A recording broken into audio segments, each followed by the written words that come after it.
নমস্কার, আসসালামু আলাইকুম। সোশ্যাল মেসেজ নিয়ে আজ আবার উপস্থিত আপনাদের মাঝে। আপনারা ভালো থাকুন। জুভেনাইল ডায়াবেটিক পেশেন্ট নিয়ে আমি আলোচনা করছি কয়েকদিন। আজকে সাধারণ ডায়াবেটিক পেশেন্টদের নিয়ে কিছু কথা বলবো। যারা জেনেটিক বা সাধারণভাবে ডায়াবেটিক 2 নামে পরিচিত, এখন আমাদের ভারতবর্ষে প্রায় 70% কাছাকাছি ডায়াবেটিক রোগীর সংখ্যা পৌঁছে গেছে। প্রায় শোনা যায় ডায়াবেটিস অসুখের কথা। তারা মনে করে না প্রথমে যে এই তো 250, 300, 350, 200 মিলিগ্রাম সুগার আছে, এতে আর কি হবে, তেমন তো কিছু অসুবিধা হয় না। গা ম্যাচ ম্যাচ করে, বারবার পেচ্ছাপ পায় বা অন্যান্য নানান ধরনের অসুবিধে। ডাক্তারবাবুর কাছে গেলে তিনি ওষুধ দিয়ে দেন। এনারা ভাবেন যে হ্যাঁ, আমরা হয়তো মিষ্টি খাওয়া ছেড়ে দিলেই ভালো থাকবো, কিন্তু মিষ্টি খাওয়া ছেড়ে দিলেই কোনো ডায়াবেটিক রোগী ভালো থাকে না। এটা বাস্তব অভিজ্ঞতা, বাস্তব দেখা কথার ভিত্তিতে এই বলা। ডায়াবেটিক এমন একটা অসুখ যাকে বলা হয় প্রত্যেকটা অসুখের আঁতুড়ঘর, যেখানে প্রত্যেকটা অসুখ এসে বাসা বাঁধার জন্য চারধার ঘিরে বসে আছে।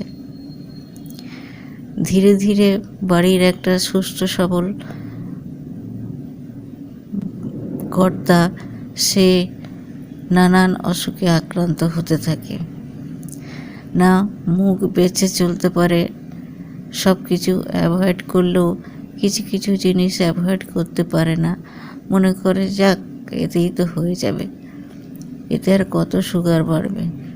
কিন্তু ধীরে ধীরে তার প্রত্যেকটা অর্গান স্লোলি পয়জনের মতো খারাপ হতে থাকে। সে ধরতেও পারে না যে তার মধ্যে এইগুলো বেঁধে উঠছে। রিসেন্ট দেখলাম খুব বেশি সুগার থাকে না, হয়তো 200, 180 বা 250। সেই সুগারই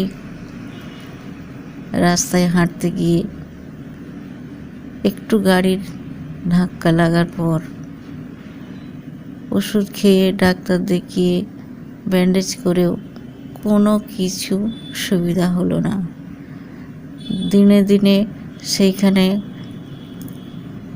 বিভিন্ন জার্ম মেসে উপস্থিত হতে রইল, ঘায়ের মতো হতে লাগলো। এই ঘায়ের মতো জায়গায় ডাক্তারবাবুর দেওয়া পাউডার বা মলম, অ্যান্টিবায়োটিক কোনোটাতেই কাজ করছিল না। এ বলছে এইটা লাগাও, ও বলছে ওইটা লাগাও। সেই বাড়ির একমাত্র কর্তা, যার ইনকামে সংসার চলে, কিন্তু না, কিছুতেই কমে না। ধীরে ধীরে চিন্তা বাড়তে থাকে, কারণ ডায়াবেটিস রোগীর পায়েতে একটু কিছু লাগলে বা যদি ইনফেকশান হয়, তাহলে সেখানে কিন্তু গ্যাংগ্রিন হবার সম্ভাবনা বেশি থাকে। সেই জন্য সে তড়িঘড়ি হসপিটালের দ্বারস্থ হয়, সরকারি হসপিটালে। কিন্তু সেখান থেকেও পুরো নিস্তার হয় না। যেমনভাবে ওষুধ দিয়েছি তেমন ব্যবহার করছে এবং ডায়াবেটিসকে কন্ট্রোলে রাখার চেষ্টা করছে। কিন্তু দুঃখের বিষয়, দিন দিন সেই জায়গাটা আরও পচে উঠছে। এবং একজনের পরামর্শে ওই জায়গায় একটু, এটা ডাক্তারি ভাষা না, এটা ব্যক্তিগত সেই পেশেন্টের অ্যাওয়ারনেসের দৌলতে একটু করে ইনসুলিন ঢেলে দিত। একটু করে ইনসুলিন ঢেলে দিতে সেই জায়গাটা অনেকটা পচন রোধ হয়ে আস্তে আস্তে ডাক্তারবাবুর মলম অ্যান্টিবায়োটিক খেয়ে ধীরে ধীরে সুস্থ হয়ে উঠতে থাকলো। এই হলো ডায়াবেটিক রোগীর একটুতেই এমন বিপদ হয়ে যায় যে সেই ডায়াবেটিক রোগীর আর বাঁচতে ইচ্ছে করে না, নানান দিক থেকে তাকে ঘিরে ধরে। আবার আপনারা আগামী এপিসোডে শুনবেন এরকম একটি দুঃখের ঘটনা। সাবধান না হলে খুব অসুবিধে ডায়াবেটিস রোগীদের। ধন্যবাদ।